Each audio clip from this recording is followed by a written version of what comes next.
Assalamualaikum warahmatullahi wabarakatuh. Selamat malam. Yang saya muliakan dan saya hormati, Kang His dan juga Mas Bim, serta Bapak Ibu sekalian yang sampai saat ini, sampai pertemuan keempat, masih menyempatkan diri untuk berdiskusi tentang Ma'rifatun Nafs ini. Pertama-tama kita panjatkan puja dan syukur kehadirat Allah Subhanahu wa taala yang senantiasa memberikan kita nikmat taufik hidayah dan alhamdulillah kesehatan, dan tak lupa pula kita kirimkan selawat dan taslim ke junjungan kita Nabi besar Muhammad sallallahu alaihi wasallam. Seperti pada pembahasan sebelumnya, kajian Ma'rifatun Nafs ini lebih kepada kajian jiwa dengan pendekatan tasawuf atau pendekatan sufistik. Makanya banyak hal yang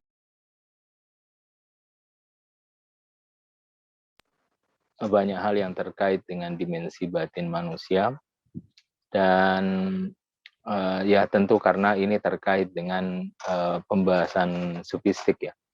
Karena salah satu ciri khas dari pembahasan sufistik ini adalah memahami sesuatu dengan pendekatan yang bersifat batin, seperti itu.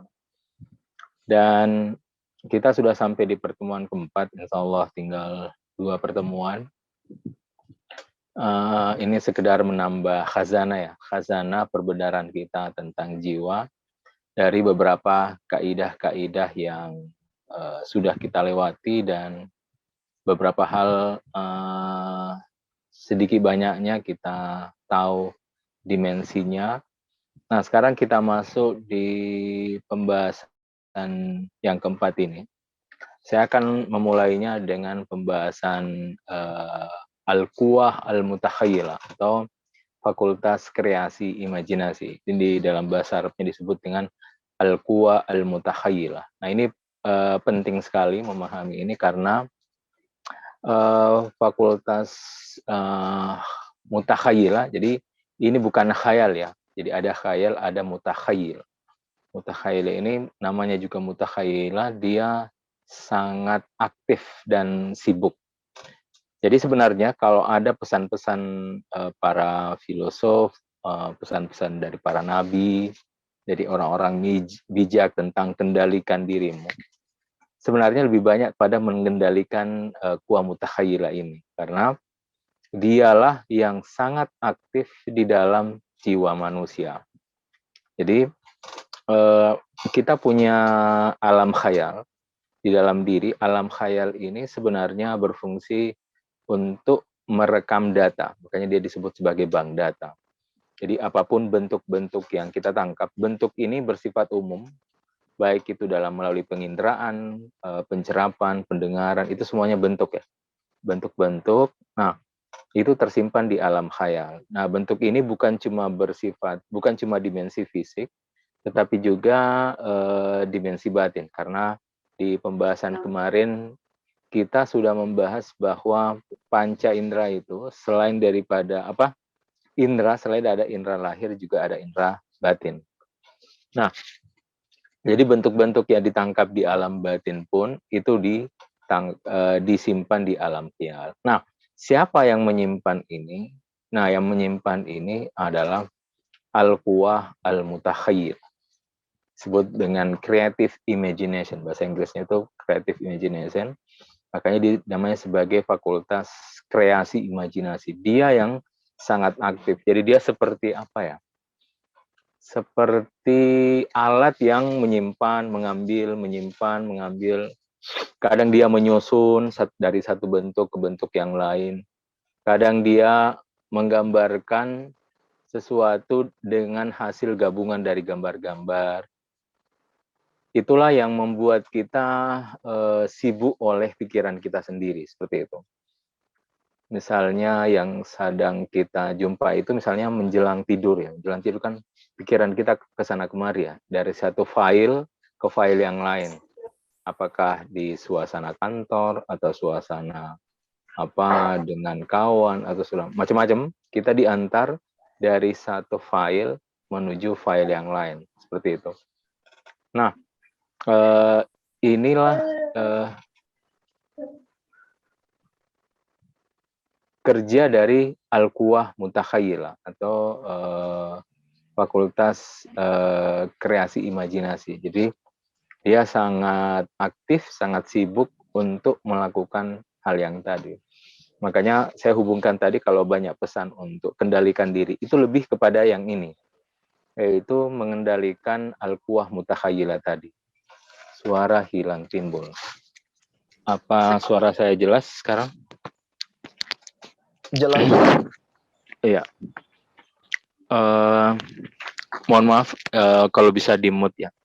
Yang tadi aman kok, Ustadz. Suaranya Oh aman. ya. Oh ya. Kalau kedekatan agak ngebub gitu.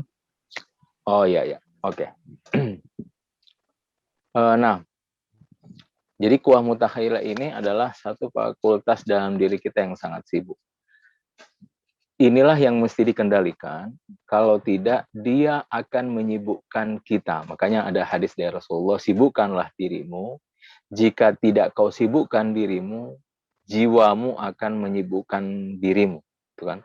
Jadi sibukkan dirimu, jika kau tidak sibukkan dirimu, jiwamu akan menyibukkan dirimu. Maksudnya, itu tadi, kita diantar dari satu file ke file yang lain.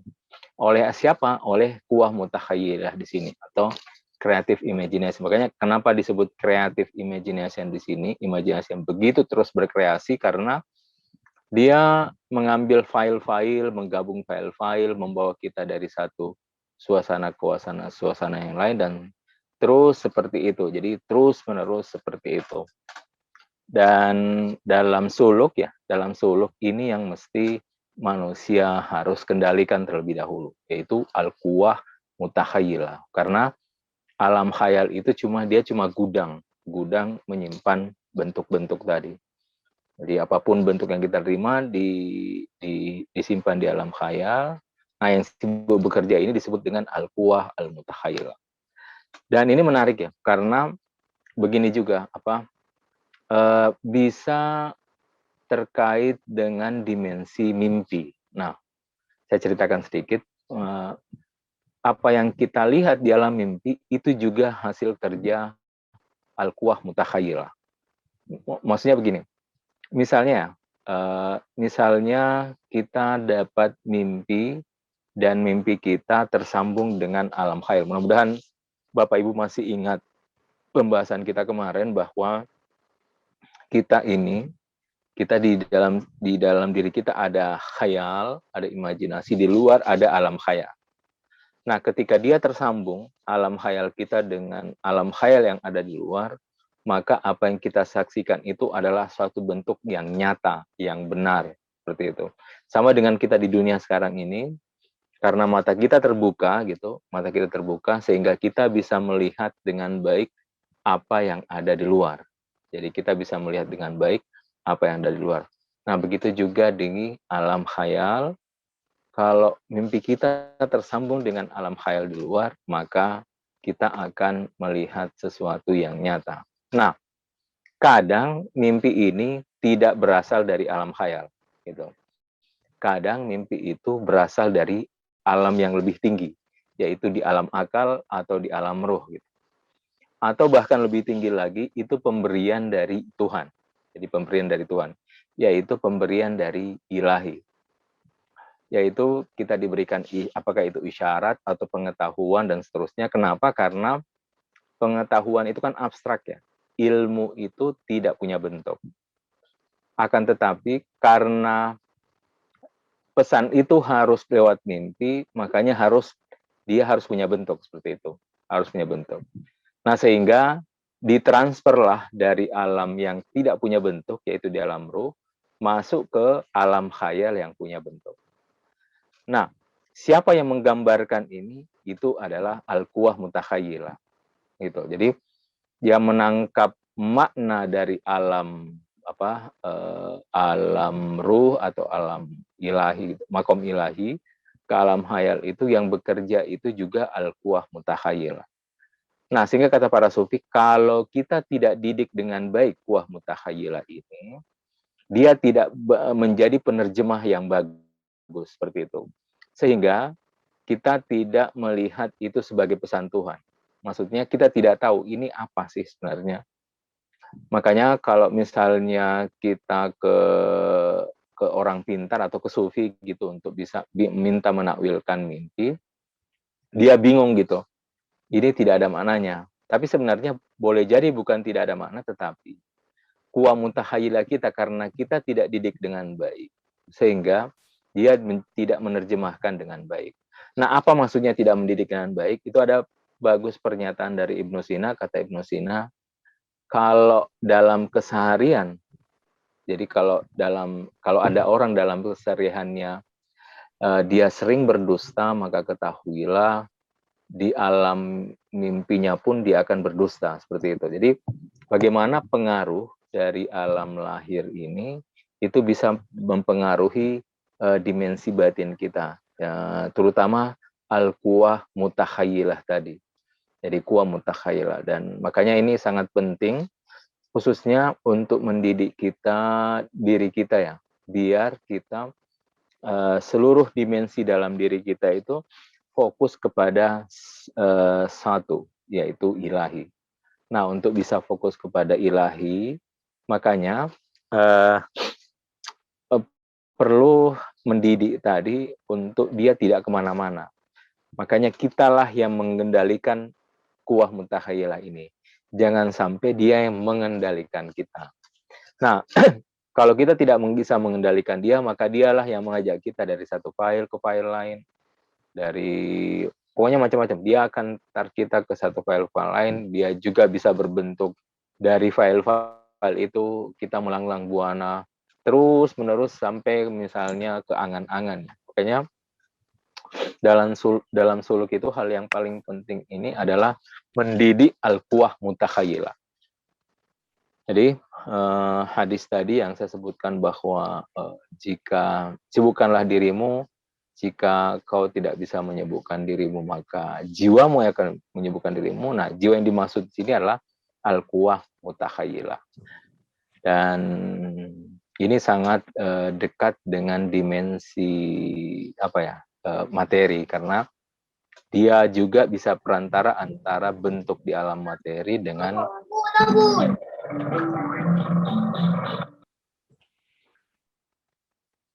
bentuk-bentuk alam khayal kita.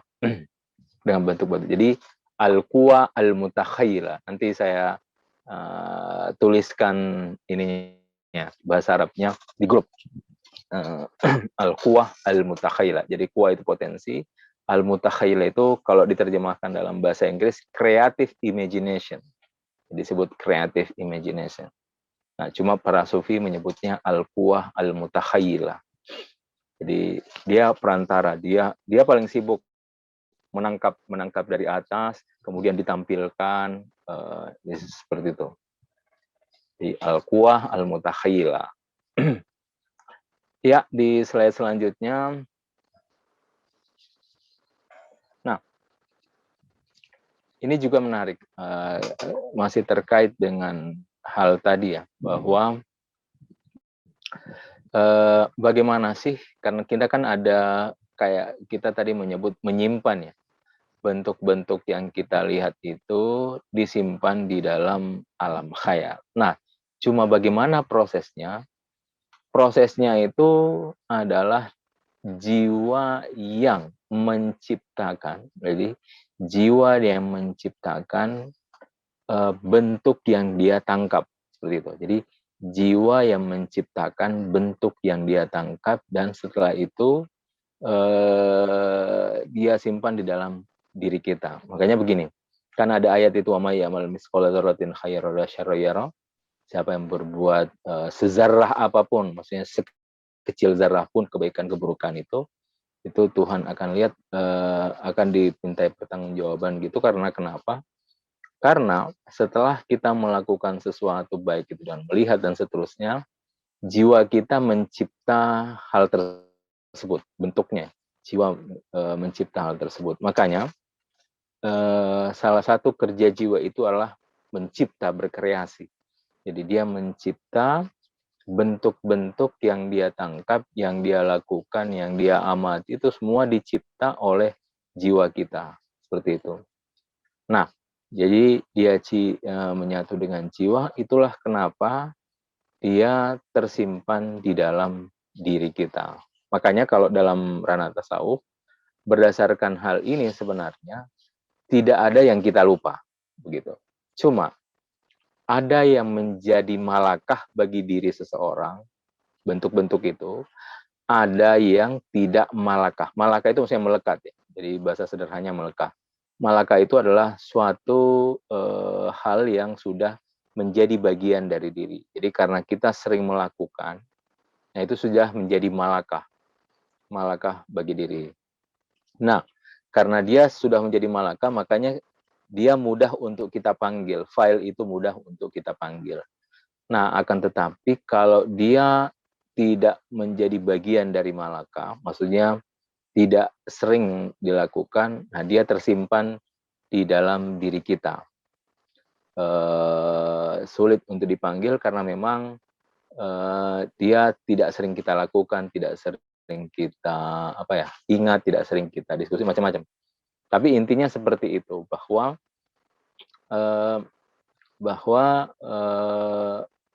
kuah mutakhayil jiwa kita yang berkreasi tadi, mencipta tadi, itu adalah salah satu kekuatan yang Tuhan berikan kita sehingga semua tersimpan di dalam diri manusia. Makanya dalam ranah tasawuf tidak ada yang kita lupakan, yang ada itu adalah apakah hal itu bagian dari malakah kita atau tidak bagian dari malakah kita, seperti itu.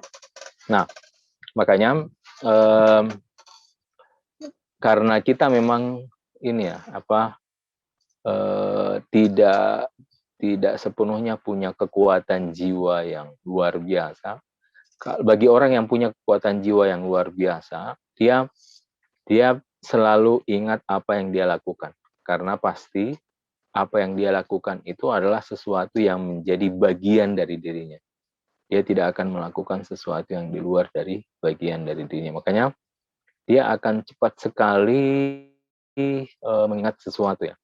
Itu kekuatan jiwa. Cuma kalau ada faktor lain yang juga bisa menyebabkan orang punya kekuatan tertentu, misalnya mengingat sesuatu seperti itu. Nah, itu konteks lain ya, karena seperti yang kita bahas, dalam diri kita ini banyak sekali fakultas yang hadir dalam diri kita, dan itu terkait satu sama lain dan juga terkait dengan dimensi fisik, dimensi tubuh ya. Karena kalau kita kaji pembahasan sebelumnya, tubuh ini adalah jiwa dalam tingkatan yang paling rendah. Jadi tubuh ini jiwa gitu. Tubuh ini jiwa. Tapi dalam tingkatan yang paling rendah. Nah, ketika dia punya ada satu sel misalnya yang dalam tubuhnya itu punya spesifik yang terkait dengan dirinya, dengan itu dia bisa menghafal sesuatu dengan cepat. Nah, itu konteks lain ya. Kita bicara dalam konteks pada umumnya gitu, pada umumnya. Dan ini lebih kepada persoalan bahwa jiwa punya kekuatan untuk mencipta, untuk berkreasi. Jadi apapun yang manusia saksikan, manusia lihat dan seterusnya, itu sifatnya berkreasi. Makanya pengetahuan itu selain dia kemudian kita tahu, jiwa langsung mencipta tadi. Nah, itu kan luar biasa ya. Jadi selain kita tahu, tapi jiwa mencipta sesuai dengan apa yang kita tahu. Seperti itu. Misalnya, saya sekarang lihat bentuk HP atau laptop depan saya ya. Nah, itu waktu pertama kali lihat, itu kan bentuk pengetahuan. Nah, sembari dia bentuk pengetahuan, sembari itu pula jiwa mengkreasi, mencipta hal yang serupa tadi, dan itulah yang tersimpan di dalam jiwa. Jadi begitu dalam ranah sofistik, begitulah kita menyimpan file-file dalam diri kita, yaitu di alam khayal. Seperti itu. Di alam khayal. Oke, slide selanjutnya. Nah, ini masuk kaidah baru dalam pembahasan jiwa, ma'rifatun nafs, bahwa fakultas jiwa itu juga punya nikmat dan derita sesuai pada levelnya ya, seperti itu. Sesuai pada levelnya. Maksudnya begini, Jadi dikatakan bahwa setiap jiwa dengan segala fakultas yang ada di dalam dirinya punya kenikmatan dan kebaikan, punya keburukan dan penderitaan. Nah, kenikmatan syahwat terkait dengan panca indera.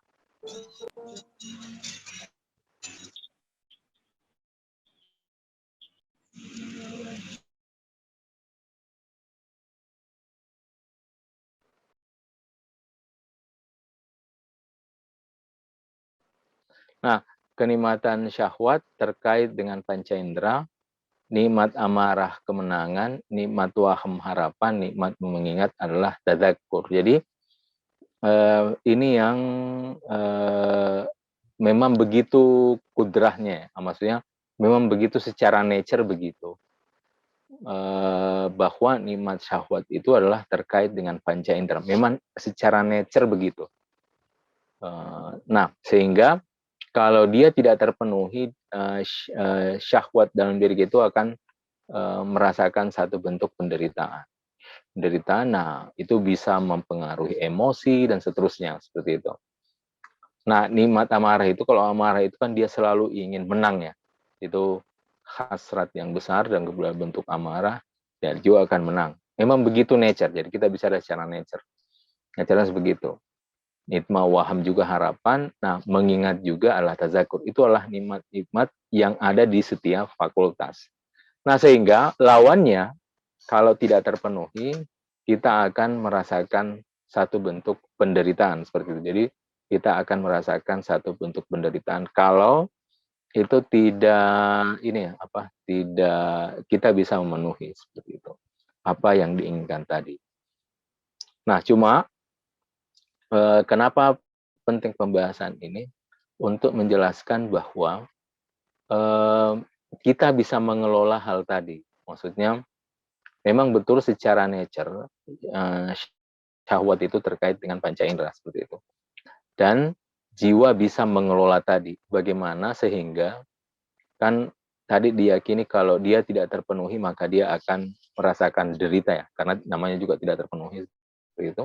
Tapi kalau kita bisa mengelola dengan baik, maka dia tidak lagi akan membentuk dalam penderitaan, tetapi dia pun akan menerima itu sebagai sesuatu yang mesti dilalui untuk sampai kepada kesempurnaan seperti itu. Misalnya puasa gitu kan.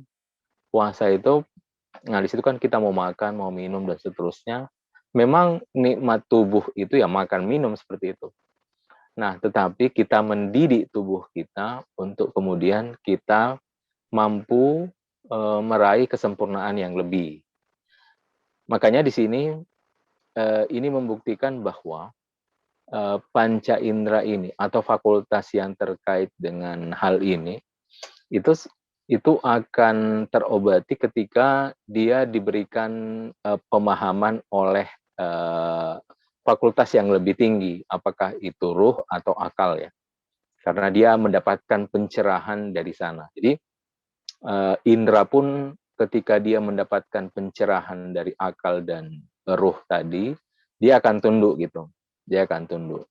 Nah, tentu tunduk di sini kita menggunakan yang disebut dengan dimensi amalia dengan laku ya, laku. Karena hal-hal yang terkait nikmat derita kan fokusnya di dalam perbuatan. Misalnya saat kita melakukan itu, kita merasakan nikmat, ketika tidak melakukan itu, kita merasakan satu bentuk penderitaan. Nah, tetapi kalau dia mendapatkan satu bentuk pencerahan, baik itu dari akal atau roh, maka dia pun akan bisa menerima itu. Oh, di sini misalnya saya harus berpuasa karena nanti dengan itu saya bisa melatih diri saya seperti itu. Makanya ini interaksi yang bagus antara dimensi batin dengan dimensi lahir yang ada dalam diri kita. Di interaksi seperti ini, interaksi dialogis, sehingga dari sini kita memahami bahwa yang mana sebenarnya yang kita utamakan di antara fakultas-fakultas yang ada. Tapi pada intinya seperti itu, fakultas jiwa punya nikmat dan derita sesuai dengan levelnya masing-masing. Jadi masing-masing itu punya nikmat dan derita. Seperti itu.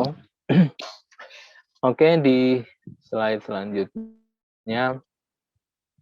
Nah, pada slide selanjutnya di sini menjelaskan tentang kemampuan jiwa terhubung dengan cahaya. Jadi kemampuan jiwa terhubung dengan cahaya.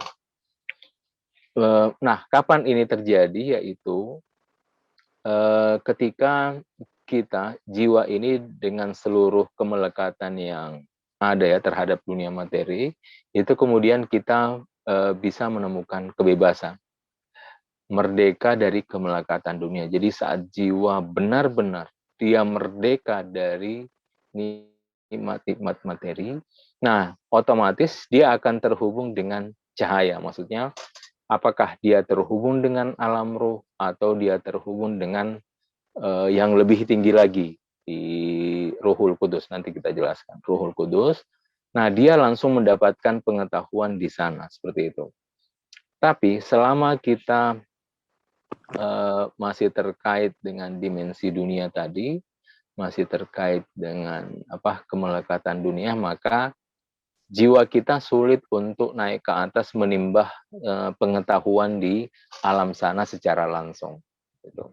Nah, tapi intinya seperti ini, bahwa kapan kita bisa mampu jiwa kita ini bebas dan merdeka dari kemelekatan dunia, maka kita bisa terhubung langsung dengan cahaya. Nah, cahaya ini bisa dimaknai langsung kita menemukan pengetahuan dari alam ruh, atau yang lebih tinggi lagi di Ruhul Kudus. Jadi seperti para wali yang dengan sekejap dia bisa mendapatkan sesuatu. Nah, tentu disinilah kenapa suluk itu penting, kan? Kenapa suluk itu penting? Karena ini bukan sekedar soal dimensi psikologis ya, tetapi lebih dari itu. Bagaimana kemudian kita benar-benar bisa bebas dari kemelekatan-kemelekatan yang bersifat dunia. Karena ini bukan hal yang mudah ya. Tentu setiap hari kita bersentuhan dengan dunia materi, setiap hari kita menikmati dimensi materi, maka otomatis kita akan terjerat dengan nikmat materi tadi. Nah, sehingga usaha suluk sebenarnya perlahan-lahan bagaimana manusia bisa menemukan kebebasan dan kemerdekaan dirinya terkait dengan kemelekatan dunia. Nah, cuma pada kaidah ini intinya bahwa jiwa mampu terhubung langsung dengan cahaya, seperti itu. Itu kemampuan jiwa. Jadi kita bisa mampu terhubung langsung dengan cahaya. Kenapa? Karena wa nafakhtu fihi min ruhi. Itu sudah sejak azali kita sebenarnya dimensi ruh ya. Karena itu penipuan ruh dari Allah Subhanahu wa taala. Wa nafakhtu fihi min ruhi, aku tiupkan ruhku. Maka sejak awal sebenarnya dimensi kita adalah ruhani. Dimensi awal kita adalah cahaya. Perbendarahan kita adalah cahaya. Jadi kita mendapatkan sesuatu secara batin itu melalui cahaya, dan itulah sebenarnya hakikat fitrah yang ada di dalam setiap manusia. Nah, cuma tadi karena roh ini menyatu dengan tubuh materi, makanya perlahan-lahan roh harus belajar bagaimana kemudian dia bisa terbebas dari alam materi ini. Alam materi ini yang dimaksud adalah nikmat-nikmat materi. Dan itu sudah kita bahas yang mana yang dimaksud dengan materi ya. Oke. Nah, di slide selanjutnya, dari sini sebenarnya ada note yang sangat penting bahwa manusia ini adalah lautan yang bertingkat-tingkat. Kita kemarin sudah membahas ayatnya wa khalaqakum atwara, kan? Dan kami ciptakan kalian bertingkat-tingkat, wa khalaqakum atwara. Nah, baik itu dalam proses turun itu maksudnya dulu kita di alam ruh, turun di alam barzah, kemudian turun di alam rahim turun lagi di alam dunia, kemudian kita naik lagi. Dari alam dunia kita masuk di alam barzah, dari alam ruh, kemudian masuk di ukhrawi. Itu adalah tingkatan-tingkatan sebagaimana ditegaskan dalam Al-Quran. Wa khalaqakum atwara, dan kami ciptakan kalian berlapis-lapis bertingkat-tingkat, maksudnya seperti itu. Nah, ada manusia yang seluruh hidupnya itu hanya untuk dimensi materi. Makanya disebut dengan al-insanul ya dimensi materi ya. Dia insan materi. Nah, ada itu perjalanannya hanya sampai di alam khayal, disebut insan khayali. Nah, ada manusia yang melampaui lagi, dia berjalan disebut dengan insanul akli. Manusia yang sampai pada level akal. Nah, yang bisa menembus asma Tuhan itu disebut dengan insan ilahi, yaitu wa'allama Adam al-asma'a kullaha. Allah mengajarkan nama-nama kepada Adam seluruhnya. Karena tingkatan paling puncak yang memungkinkan diraih oleh manusia ini adalah asma ilahi. Makanya wa'allama Adam al-asma'a kullaha. Jadi ada manusia pada level materi, ada manusia pada level khayali, ada manusia pada level akal atau di alam roh, ada manusia pada level ilahi di alam, di makom asma ilahi. Jadi dia bisa sampai tawaf di asma Allah Subhanahu wa taala. Nah, ini adalah sesuatu yang sebenarnya sudah ada di dalam diri kita. Tinggal kita apakah kita mau mengaktifkan dengan perjalanan rohani atau tidak. Tapi pada intinya tingkatan-tingkatan ini sudah ada. Karena memang Tuhan menciptakan kita berlapis-lapis wa khalaqakum atwara. Nah, seluruhnya tinggal kita apakah kita ingin mengaktualkan dimensi yang lapis-lapis dalam diri atau tidak. Tinggal kita pilih apakah kita mau menjadi manusia hanya pada level materi, atau manusia yang lebih tinggi lagi pada level khayali, tinggi lagi pada level akal, atau sampai di asma ilahi. Manusia akan merasakan dirinya pada tingkatan ini. Jadi kalau kita mau tahu kita pada level mana, itu bisa kita lacak dari keinginan-keinginan kita. Maksudnya kita itu keinginannya lebih besar yang mana. Jadi kalau kita keinginannya semuanya adalah materi, maka kita masih insan materi. Kalau kita keinginannya sudah melampaui itu, sudah bisa melampaui barzah misalnya, maka kita adalah barzahi. Tapi kalau keinginan kita adalah bersifat akli, ruhi, maka kita adalah manusia ruhi.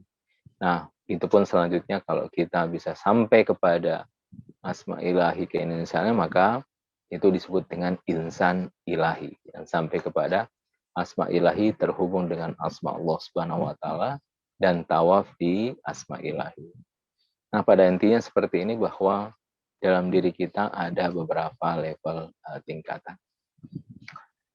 Nah, di slide selanjutnya, dari sini kita masuk kepada pembahasan 7 tingkatan jiwa. Sebenarnya kalau saya tidak salah, apakah di tasawuf pemula atau suluk ya, ini sudah kita bahas.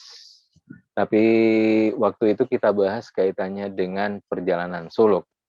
Yang kita kutip satu bait syair dari Rumi, 7 kota cinta telah dilalui oleh Attar, dan kita masih terjebak di kota kecil ini. Maksudnya kebanyakan kita terjebak di dimensi materi, yaitu dimensi kota yang paling kecil.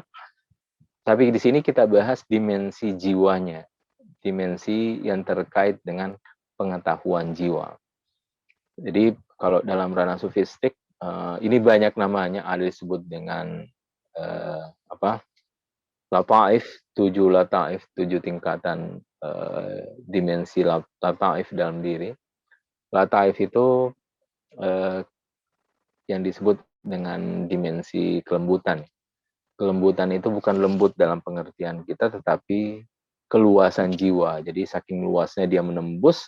Nah, menembus itu disebut dengan latif.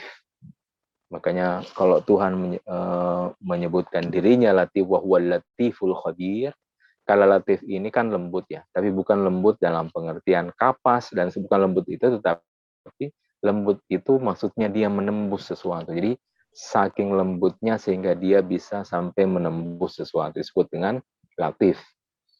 Nah, hampir para sufi meyakini ini tentang 7 tingkatan manusia di dalam dirinya. Jadi ini ada tubuh nafs, kalbu atau hati, ruh, sir, khafi, akhwa. Nah, kita akan bahas satu persatu. Kita masuk dulu di pertama, yaitu tubuh. Slide selanjutnya, tubuh. Nah, tubuh ini dilihat dari sisi sebagai sumber dari gerak dan diam. Kalau kemarin kita bahas karena jiwa ini adalah dimensi imateri, makanya dia tidak ada diamnya. Sebenarnya jiwa itu tidak pernah diam. Bermimpi sekalipun kita bertamasya di alam barzah. Kan? Meskipun dimensi tubuh kita diam, tidak aktif gitu, tetapi jiwa kita melanglang buana bertamasya di alam barzah. Makanya jiwa itu tidak pernah diam karena memang dia dimensi imateri, non materi. Dia tidak ada dimensi ruang dan waktu. Makanya tubuh itu dimaknai dari sebagai sumber dari gerak dan diam. Tetapi meskipun demikian, seperti yang kita bahas di pembahasan jiwa sebelumnya, dia tingkatan jiwa kan. Makanya kenapa ada 7 tingkatan jiwa, tubuh itu bagian dari tingkatan jiwa, meskipun dia levelnya rendah. Makanya kalau dalam ranah sofistik, tubuh itu karena dia bagian dari tingkatan jiwa, maka dia harus ikut sholat gitu. Jadi tidak cukup kita mengatakan saya sholat cukup di hati, itu tidak cukup. Karena tubuh ini bagian dari tingkatan jiwa. Tubuh itu harus melakukan juga dimensi ketauhidannya, dia harus juga menyembah kepada Tuhan. Seperti itu. Jadi makanya dalam ranah spiritual tidak ada dualitas, tidak ada dualisme ya. Seperti pembagian tubuh dan jiwa tidak ada seperti itu. Semuanya adalah jiwa dengan tingkatan yang berbeda-beda. Makanya tubuh itu dilihat dari sisi sebagai sumber dari gerak dan diam. Karena dia dimensi materi. Kadang kita harus diam, kadang kita harus gerak, dan seterusnya. Tapi semuanya ada hikmahnya di balik itu. Untuk apa? Untuk mendidik jiwa kita. Gitu. Jadi jiwa akan belajar dari tubuh kita sendiri. Maksudnya belajar itu seberapa besar kita mampu mengendalikan dimensi tubuh ini. Ini adalah pembelajaran besar dan ada rahasia besar sebenarnya kenapa kemudian kita turun di alam dunia ini. Itu perdebatan ya. Apakah ini kita tahu-tahu ada dalam ini atau tidak. Tapi menurut saya pasti ada hikmahnya kenapa kita kemudian turun di dunia ini. Ala kulihal itu pembahasan lain. Saya tidak mau merembes kemana-mana pembahasannya. Saya masuk ke slide kedua ya. Nah, slide kedua ini, tingkatan kedua dari jiwa ini adalah nafs. Di nafs ini dilihat dari sisi sebagai sumber untuk mengetahui hal-hal yang partikular. Maksudnya hal-hal bentuk-bentuk. Intinya seperti itu. Jadi karena nafs ini levelnya di barzah, levelnya di alam khayal, makanya dia adalah sumber untuk mengetahui hal-hal yang partikular. Makanya kemarin di pembahasan kemarin, bentuk pengetahuan bentuk itu sebenarnya tidak kita tangkap di alam materi, tapi kita tangkap di alam khayal. Jadi materi di luar ini sebenarnya hanya sebagai penyiapan bagaimana jiwa saya menangkap dimensi malakutinya. Jadi yang di luar ini disebut dengan dimensi lahir, zahir, mulk, kalau istilah tasawufnya mulk, dimensi barzah alam khayalnya itu malakuti. Sehingga dalam Al-Quran, Fasubhanalladzi biyadihi malakutu kulli syai. Maksudnya Allah di sisinya terdapat malakut segala sesuatu. Jadi Fasubhanalladzi biyadihi malakutu kulli syai. Nah, kita oleh Tuhan diizinkan untuk mengetahui beberapa dimensi malakut yang ada di sebelumnya di sana, dan makanya ini ada persentuhan dengan ini ya, dunia Plato gitu, bahwa ini seperti teori pengingatan kembali ya, kira-kira seperti itu. Tapi pada intinya bahwa fungsi nafsu itu dilihat sebagai sumber untuk mengetahui hal-hal yang partikular atau yang bersifat bentuk-bentuk. Oke. Di slide selanjutnya, tingkatan selanjutnya adalah qalbu atau hati. Nah, ada ayat Al-Qur'an yang menarik, lahum qulubun la yafqahuna biha. Jadi mereka punya hati tetapi tidak gunakan untuk tafaqquh. Tafaqquh itu kontemplasi ya. Jadi lahum qulubun la yafqahuna biha. Mereka punya hati tetapi tidak digunakan untuk berkontemplasi. Karena kekuatan hati itu dia bisa melihat secara universal, tetapi pada saat dia universal itu rinci, detail. Misalnya begini, kenapa orang bisa tahu apa yang terjadi ya, meskipun misalnya tidak pernah kontak gitu, tetapi dia tahu apa yang terjadi pada diri seseorang. Kenapa? Tadi dimensi kolbunya aktif. Jadi saat dimensi kolbunya aktif, nah dia terhubung dengan satu kanal yang dengan kanal itu dia mengetahui sesuatu universal sekaligus dia rinci. Sulit menggambarkan ya, bagaimana mengetahui universal rinci. Itu ada film Lucy. Nah ini sekedar kita berkreasi. Bapak Ibu bisa nonton film Lucy. Lucy itu kira-kira seperti itu. Jadi dia menyatu dengan segalanya. Ketika menyatu itu kemudian dia mengetahui sesuatu itu secara sangat terperinci gitu. Yang di hati ini kemudian terbagi dua, ada fuad, ada sudur. Di kolbu itu terbagi dua, ada fuad, ada sudur. Fuad itu untuk melihat dimensi batin, as-sudur itu untuk melihat dimensi lahir. Dan itu semuanya fungsi hati. Dua-duanya fungsi hati, baik itu fuad maupun as-sudur. Oke, slide selanjutnya. Nah, ini slide selanjutnya adalah dimensi ruh. Nah, ruh ini dilihat dari sisi malakah terhadap kesempurnaan akhlak yang mulia, yang utama. Nah, kita ketemu lagi malakah. Malakah ini memang terkait dengan sifat manusia ya. Karena begini, ada sifat manusia yang awalnya belum melekat di dalam dirinya. Tetapi perlahan-lahan sifat itu menjadi bagian darinya karena keseringan. Nah, contohnya mungkin seperti saya yang awalnya coba-coba merokok gitu kan, tiba-tiba senang terus menjadi malakah, akhirnya saya ketagihan untuk terus merokok gitu. Nah, itu menjadi malakah, melekat di dalam diri seperti itu. Itu bagian malakah ya, dalam diri. Nah, cuma ini ruh ini adalah ketika seluruh sifat-sifat yang baik itu sudah menjadi malakah bagi dirinya. Karena tadi, karena wa nafakhtu fihi min ruhi, aku tiupkan ruhku padanya, sebab itu dimensi ruh ini adalah memang dari awal itu dia dimensi kesucian, kebaikan, atau yang terkait dengan fitrah, semuanya adalah keindahan seperti itu. Nah, cuma ketika kita hadir di dunia, kita harus mendidiknya bagaimana sifat-sifat kebaikan di dalam diri kita itu menjadi malakah.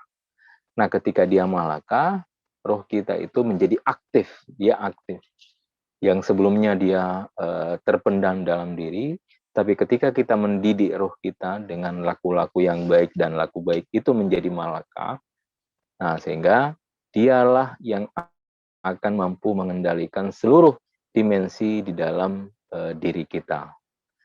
Karena kenapa? Karena sifat-sifat baik itu sudah malakah, melekat. Jadi malakah itu harus harus dilatih bagaimana kebaikan itu menjadi bagian dari diri kita sendiri seperti itu, bukan yang buruk-buruk. Nah, kalau buruk justru yang malakah itu nafsu lawamah atau amarah seperti itu. Nah, makanya kita harus belajar mengendalikan diri sehingga nanti yang aktif itu adalah kebaikan-kebaikan. Nah, ketika yang aktif kebaikan dan menjadi malakah bagi diri kita, nah itu adalah dimensi ruh yang aktif. Ketika dia aktif, dia akan mempengaruhi ini sebagai dimensi fitrah kebaikan, dan ruh ilahi ini akan mempengaruhi seluruh dimensi di dalam diri manusia. Nah, dari sini barulah kemudian ruh itu naik ke atas. Itu dia masuk ke sir.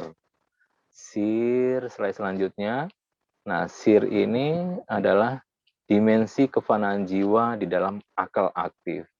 Jadi karena tadi rohnya adalah sudah malakah, seluruh kebaikan-kebaikan tadi sudah malakah di dalam dirinya, makanya dia bisa naik ke atas.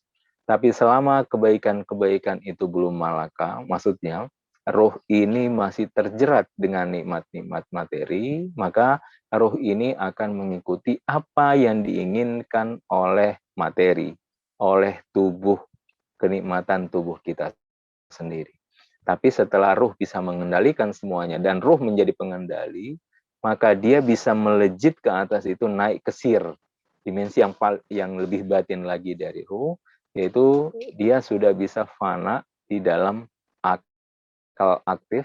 Akal aktif ini satu istilah yang menjelaskan tentang sumber pengetahuannya. Jadi ketika roh bisa naik ke atas itu, dia akan terhubung dengan akal aktif, kayak kita terhubung dengan server. Jadi kita terhubung dengan server, disitulah kita langsung mendapatkan pengetahuan. Nah, kalau sudah sampai di situ, kita tidak perlu mikir lagi ya. Kalau di sini kan ditanya kita mikir, oh ini. Tapi kalau di sana kita langsung ketemu dengan hakikat gitu, dan ya kita langsung terhubung dengan hakikatnya. Makanya disitulah ruh jiwa kita fana dalam akal aktif. Kita akan tersambung di sana, di sumber pengetahuan.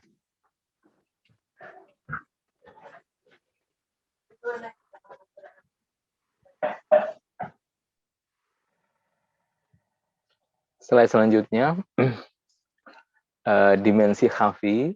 Nah, khafi ini adalah dimensi kefanaan jiwa dalam wahidiyah. Jadi ini lebih tenggelam lagi, lebih batin lagi, karena wahidiyah ini sudah masuk di asma Tuhan. Jadi sudah masuk di asma Tuhan, yaitu di wahidiyah.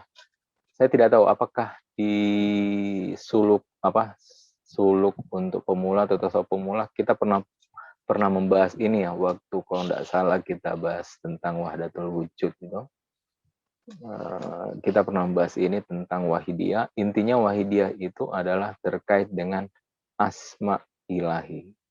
Nah, manusia punya potensi untuk fana dalam asma ilahi. Wa 'allama Adam al-asma'a kullaha. Allah mengajarkan asma kepada Adam semuanya. Dan itu tidak terkecuali, siapapun bisa ke sana selama manusia tadi bisa mengarungi dimensi batin di dalam dirinya seperti itu. Makanya kita ini lautan yang cukup luas ya dalam diri kita ya, dan sayangnya kita belum punya kesiapan untuk mengarungi lautan diri kita sendiri. Nah, yang terakhir ini, level terakhir ini, kalau para sufi menyepakati, makanya disebut akhwa. Slide selanjutnya, makanya disebut akhwa. Akhwa ini ya, paling tersembunyi. Oke. Para sufi meyakini ini hanya khusus Rasulullah. Di ayat Al-Quran ini, fakana qaba qausain au adna. Dia lebih dekat 2 busur atau lebih dekat lagi kan. Fakana qaba qausain wa huwa fil ufuqil ula, dia sampai kepada puncak yang paling tinggi gitu. Ufuqil ula, ufuk yang paling tinggi. Wa kana qaba qausain au adna, dia lebih dekat 2 busur au adna atau lebih dekat lagi. Nah, au adna ini disebut dengan makom akhfa oleh para sufi, dan itu hanya dikhususkan kepada Rasulullah. Itu. Makanya para sufi sepakat karena dialah Sayyidul Anbiya wal Mursalin, dia pemimpin para nabi dan dia orang diutus, makanya disitulah rahasia kenapa Allah Subhanahu wa taala memberikan makom itu yang paling puncak tadi di makom akhwa, yang disebut ahadiyah. Istilah dari ahadiyah, wahdatul wujud, ahadiyah dan seterusnya wahidiyah ini, insya Allah mudah-mudahan nanti ada proses upload di YouTube Rumi Institute ya. Saya tidak tahu apakah itu di pembahasan tasawuf untuk pemula atau suluk mutolah, saya kurang tahu, tapi di situ kita sedikitnya membahas tentang tingkatan ini. Jadi ini ada kaitannya seperti itu. Oke. Di pembahasan slide selanjutnya, ini tadi kita sudah membahas tentang 7 level di dalam diri manusia. Nah, kita masuk dimensi lain, kajian lain, tapi masih terkait dengan pembahasan sebelumnya, yaitu tentang keidentikan jiwa dengan yang diketahui. Makanya ada pepatah, manusia itu adalah apa yang dia ketahui. Jadi seluas apa yang dia ketahui, ya seluas itulah dirinya. Semulia apa yang dia ketahui, ya semulia itulah dirinya. Seperti itu. Kenapa? Karena ada keidentikan antara yang mengetahui sebagai subjeknya dengan yang diketahui. Karena kalau tidak ada keidentikan, maka objek yang kita ingin ketahui itu, meskipun kita tahu, sebenarnya kita tidak tahu gitu, karena tidak ada keidentikan. Makanya harus ada keidentikan antara subjek dengan objek, antara apa yang mengetahui dengan yang diketahui. Makanya kalau kita kembalikan di level 7 tingkatan jiwa tadi kan, untuk masuk ke batin-batin dari jiwa itu memang perlahan-lahan kita mesti melepaskan dimensi materi tadi. Kenapa? Karena memang semakin batin, dia semakin murni dari materi. Maksudnya dia tidak terkait kepada dimensi materi, seperti itu. Makanya kalau mau masuk ke dalam itu, jiwa kita harus identik, kan? Seperti itu. Jiwa kita itu harus identik dengan alam sana. Nah, karena sana memang kejernihan murni dari materi, maka kita pun harus berusaha bagaimana kita ini jernih dari materi tadi, sehingga kita bisa perlahan-lahan masuk ke dalam. Nah, sehingga yang mengetahui tak akan bisa mengetahui objek yang akan diketahui, kecuali subjek mengetahui di dalam objek yang diketahui. Pengertiannya seperti ini, tak ada pencari yang akan mencari, kecuali ada keidentikan antara dirinya dengan objek yang diketahui. Jadi, kalau kita mau masuk ke alam ruh, nah otomatis kita harus identik dengan dimensi jiwa kita dengan ruh kita. Mau masuk menembus ya ke alam ruh seperti itu. Karena selama kaki kita terjerat oleh nikmat materi, itu pasti susah naik ke atas gitu. Susah naik ke atas, dan kita tidak berada di dalam, otomatis kita tidak diketahui. Jadi itu maksudnya subjek yang mengetahui di dalam objek yang diketahui itu, karena ini bukan sesuatu yang bersifat materi ya, ini sesuatu yang bersifat batin, imateri. Nah, imateri itu bisa sesuatu dia seperti paralel. Kita dalam lingkupan atau liputan dia, seperti itu. Dan dengan itulah kemudian kita bisa mengetahui. Tapi pada intinya, di sini kita diajak bahwa untuk masuk ke level-level yang batin tadi, itu harus ada keidentikan. Seperti itu. Oke, di slide selanjutnya, nah ini yang saya jelaskan tadi, tentang fakultas Qudsia. Fakultas Qudsia, bahwa kita bisa menimbah langsung pengetahuan di alam sana. Seperti pada slide sebelumnya, bahwa salah satu, kalau kita kan biasanya cuma ada tubuh, kemudian nafs, kemudian ruh gitu. Tapi kita punya juga disebut Ruhul Kudus. Nah, ketika Ruhul Kudus itu aktif, kita juga punya fakultas Qudsia. Fakultas Qudsia. Artinya seperti ini, setiap level itu ada fakultasnya. Ada tubuh, ada fakultas yang disebut dengan panca indera. Ada di nafs, ada fakultas indera batin gitu. Ada di ruh, ada juga fakultas ruh. Kan seperti itu. Nah, ketika manusia mencapai Ruhul Kudus itu, fakultas qudsiahnya pun akan aktif seperti itu. Nah, cuma ini yang menarik, fakultas qudsiah akan aktual di dalam diri seseorang ketika ruh qudsiah di dalam jiwa seorang telah aktual. Artinya apa? Artinya sebenarnya sudah ada di dalam diri, tinggal kita mau diaktifkan atau tidak. Kalau kita mau aktifkan ya tadi melalui proses-proses. Nah, fakultas qudsiah adalah suatu fakultas di dalam jiwa yang jika ingin mengetahui, dia tahu tanpa pikiran dan tanpa itu yang saya maksud tadi. Karena dia terkait langsung dengan sumber pengetahuan. Sumber pengetahuan, maka kapan dia mau tahu, dia langsung tahu gitu. Nggak usah mikir dan tidak perlu nebak-nebak, itu kan tidak perlu menunggu intuisi dan seterusnya, itu tidak perlu. Jadi makanya, dan ini makanya kalau istilah pengetahuan untuk para nabi, jadi pengetahuan para nabi itu jika dia ingin mengetahui dia tahu, gitu. Jadi jika dia ingin mengetahui dia tahu. Ya, itu maksudnya jadikan materi dia tahu. Oke. Nah, kemudian di slide selanjutnya. Nah, Yahya khuzil kitaba biquwwah. Ini ayat yang menarik. Dalam surah Maryam ayat 12. Yahya khuzil kitaba biquwwah. Ya, ambil kitab itu dengan kuat, dengan sungguh-sungguh. Dan kami berikan kepadanya hikmah selagi ia masih kanak-kanak. Kan? Jadi wa'util hukam sobia dalam Al-Quran seperti itu, dan kami telah memberikan dia hikmah atau hukum-hukum selagi dia masih kanak-kanak. Nah, istilah kanak-kanak itu sebenarnya simbol dari kejernihan. Jadi karena Yahya ini sejak kecil dia tidak pernah menceburkan dirinya dalam nista, dalam dosa dan seterusnya, tidak pernah terjerat oleh dalam bentuk kemelekatan apapun terhadap dunia, sehingga sejak kecil itu dia sudah diberikan hikmah dari Tuhan. Yahya khuzil kitabah biquwwah. Wahai Yahya, ambil kitab itu dengan kuat-kuat.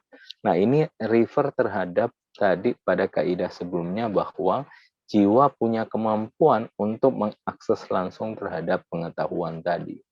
Nah, ketika kita mendapatkan itu, jadi kalau kita mau tahu langsung tahu gitu. Kayaknya definisinya ilmu para nabi itu adalah jika mereka ingin tahu, dia tahu. Gitu.